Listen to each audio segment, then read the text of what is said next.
حكتو بعدما بارتانا كسعودان نظامك law enforcement tiga iyo nawaal yaqaanayo ilaa xad baarta waa maarta xogta lama wada helo laakiin xogaa in waxa weeye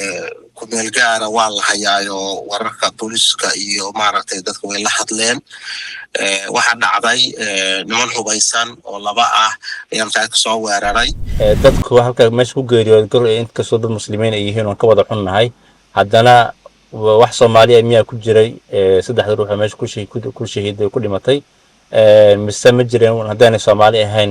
cid Soomaali qaraabo la ah ama gabar ha ka qabeen ama si kala xiriir nolol haadeen meeshan masaajidkuna ma yahay masaajid Soomaalida ay ku badneed mise waxa u badan dadkan kale muslimiinta wal masaajidku waa masaajid weyn oo magaalada dhexdeeda ku yaala masaajidada magaalada oo dhan kawniga xataa ku taal masaajidka ugu weyn weeye السلام عليكم ورحمة الله وبركاته ولا مeel kasta joogtaan waan salaamay saala socotaan maanta salaada duhur xogaa ka hor magaalada San Diego ee gobolka California saala socotaan waxa ka dhacay masjid ku yaalo oo la yiraahdo Islamic Center of San Diego ayaa la soo weeraray halka wixii ka dhacay runtii wax laga argagaxay ahaayeen ilaa hadda waxa la sheegayaa dad gaarayo ilaa 5 ruux oo saddex kamid ay yihiin dadka muslimiinta ahaa labana yihiin labada ruux oo masjidka soo weerartay in halkaas ku geeriyoodeen warbixino kala duwan marka soo baxaya qaabkii wax u dhaceen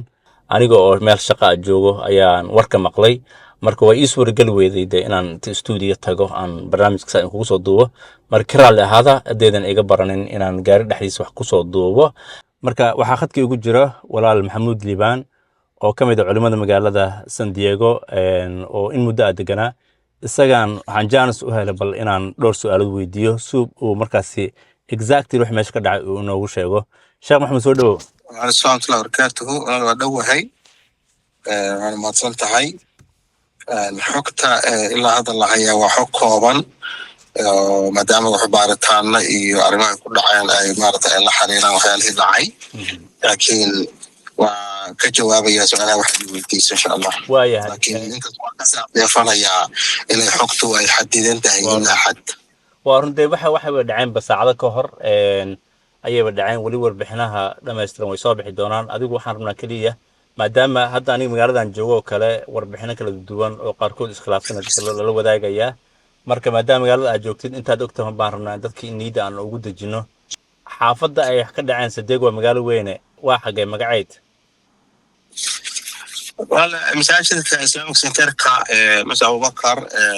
magaalada San Diego ka dhacay north ku yaala Claremont area la dhahaa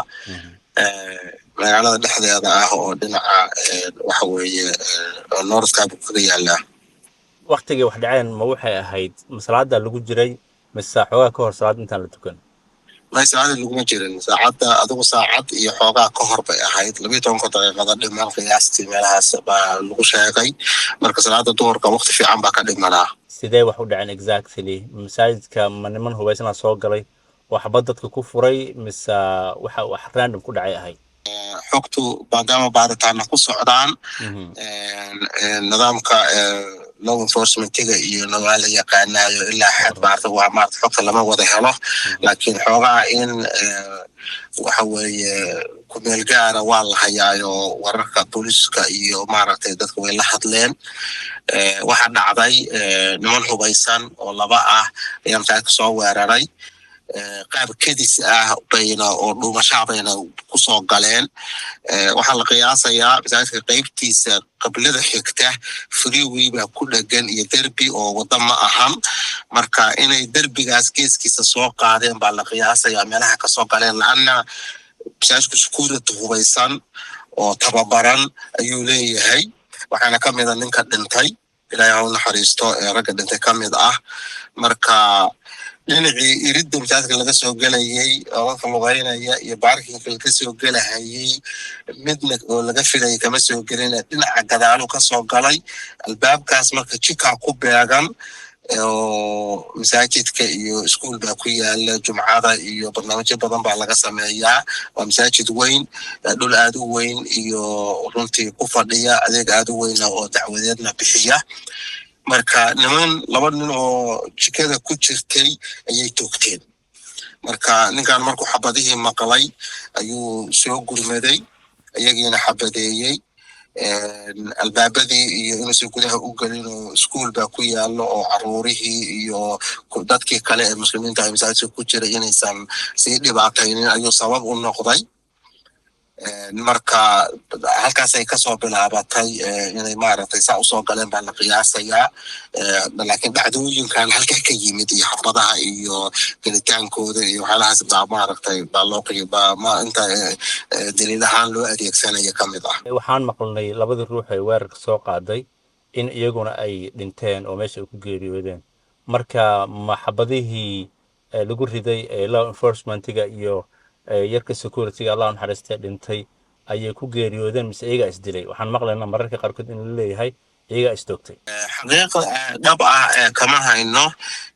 wararka sheegay waxaa ka mid ah walaalkii securityga ahaa markay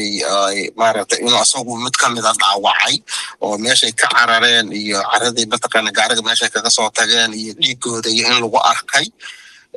markii dambe oo waxa weeye boolisku uu raadiyey ay masaajidka markay ka tageen cafintan boolisku raadinin nin isaguna meel kala joogo oo waxa weeye dhul iyo maaragtay sida beerahoo kale iyo meel wax ka samaysanahaya waxa weeye hagaagsanahaya ayay xabadeeyeen laakiin ninka xabadihii uu ka badbaaday markii booliskii masaajidkii tegey oo nimankii meydka ahaa iyo wixii uu la kulmay ba haddana meel kale laga soo wacay oo la yiri xaggay haddana wax ka xabadaynayaan marka markii dambe intii wax la raadinayay iyadoo labadooduba gaari ku jiraan gaariga albaabada u furan yihiin labadooda meyd yihiin baa loo tegey marka markay midkood dhaawacmeen inay sidaas isu dileen ayaa maaragtay la qiyaasayaa inay kas ahayd iyo inay kama ahayd ma sheegi karno laakiin nimanka iyagoo meydaba gaariga loogu tegey ayay xogtu sheegaysaa nimankaas loo maleynaa inay meesha soo weerareen ma madow ay ahaayeen mise caddaan dadku warbixino kala duwan bay isweydaarsanayaan xogta identityga wax ku saabsan weli ma hayaan intaan anigu waraysiyada arkay ama akhriyey wax identification lama sheegin inay da'dooda kula wiiladeedan ahaayeen baa la sheegay laakiin maana arkinin weli cid sheegaysa ciday ahaayeen waan gartay marka su-aasha ugu dambaysa sheekh maxamuud waa mashquulsan tihiin waan ogahay adigoo howl fara badan ku jira ayaa hadda jaanis isiisay ilaahay idin fududeeyo annagana waan idiin soo ducaynaynaa waxaan rabaa su-aasha ugu dambaysa inaan ku weydiiyo oo ah dadku halka meesha ku geeriyooda gor inkastoo dad muslimiin ay yihiin oon ka wada xunnahay haddana wax soomaaliya miyaa ku jiray saddexda ruux meesha ku shahiiday ku dhimatay mise ma jireen haddaanay soomaali ahayn cid soomaali qaraabo la ah amaba gabar ha ka qabeen ama si kale xiriir ha nolol haadeene meeshan masaajidkuna ma yahan masaajid soomaalida ay ku badneed mise waxaa u badan dadkan kale muslimiinta wal masaajidku waa masaajid weyn oo magaalada dhexdeedana ku yaala masaajidada magaalada oo dhan kowniga xataa ku taala masaajidka ugu weyn weeye soomaalidu aad bay ugu tukataa ilmaha iskuulka islaamic school baa ku yaala midna masaajidka ku dhex yaala midna oo meel ka baxsan ku yaala aad bay ilmaha soomaalidu ugu dhigtaan iyo muslimiinta oo dhanba islaami marka ha looga badnaado soomaalida laakiin soomaalidu waa ku dhex jirtaa xataa maamulkiisa inay soomaalida ku jirta baan filayaa dadka ka shaqeeya qaar baa soomaali ahaa markii ugu dambeysay inay weli ka shaqeynaya in kale ma hubo marka masaajidku waa masaajid communityga soomaalidu kulli ka dhex muuqdaan weeye nimanka dhintay su-aasha ku saabsan 3 nin baa dhimatay nin wejigiisa hadda weli iima sawirna laga yaaba markaan arko inaan garto laakiin 2 nin baan garan nin waa yeelu ahaa ninna ninkii sukuuradka ahaa buu ahaa marka ninkan sukuuradka ah ayaa gabar soomaaliya qabay oo u dadbashay nin akhyaara oo aad u wanaagsan oo dadku aad u yaqaaneen oo waxa weeye family muslimina ka soo jeeday laakiin ninka madowga ah laakiin family muslim ka soo jeeday oo madow markaan leenahay waxaan ka wadnaa African American oo familkiisu muslim yahay aan macnaha isagoo qof hadda isagoo macnaha dib ka soo muslima aan ahayn dad dhaqan wanaagsan oo soomaalida ku dhex jiri jiray oo aad loo yaqaana ah weeye ama shakhsiyan baan ninka u garanayaa ilaa u naxariisto ninka odaga ah oo waayeelka ah oo dhintay inaan isna waan garanayaa ilaa u naxariisto ninka kale laakiin iima sawirna labadaa nin oo kale carab ay ahaayeen inay labaduba Syrian ahaayeen baan u malaynayaa waase la hubin karaa marka cid Soomaali oo kale wax ku gaareen ma jiro masaajidku laakiin waa masaajidka communityga muslimiinta iyo San Diego dadka Soomaaliya San Diego dhan baana runtii argagaxay arrin dadka dhan wada saameysay weeye waxaa xusid mudan booliska iyo magaalada maamulkeeda iyo dadka runtii aad masaajidka loogu gurmaday kumanada Soomaaliga muslimiintan aad baa loo garab istaagay walow arrintu bilow tahay gurmadyadii ugu waaweynaa inta la qiyaasi karo ayaa loo fidiyey ilaa hadda marka taasna waxa weeye waxaan u sheegayaa dadka muslimiinta markay dhib dhacaan inaynu booliska iyo law enforcement-iga iyo resource-ga la haysta in la adeegsado ayaguna waa gurmanayaan insha Allah ilaahayna subxaanahu wa ta'aala hayna badbaadiyo maxaa kusoo gabagabeynaysaa oo tala ah oo la wadaagi kartaa muslimiinta kale ama dadkan dee luqadda aan ku hadlay Soomaalida bal inay taxadar muujiyaan dee khuduu xidrukum wa ilaahay leeyahay in taxadar way wanaagsan tahay maadaama meelahan aan joogno ay iska badan yihiin nacaybka loo qabo dadkeena muslimiinta ah marka maxaad kusoo gunaanidi lahayd oo tala ah oo usoo joodin lahayd maamulada masaajidada ama jamaacada ku tukata masaajidada Soomaalida ku yaala North America maasha Allah wallahi waxaan oran lahaa runtii waxa muhiim ah inaynu dadaalno asbaabta qaadano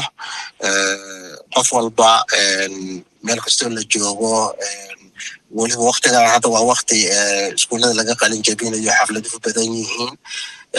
iskuulaadka masaajidada suuqyada banaanada meel walba marayo in la feejignaado lana deganaado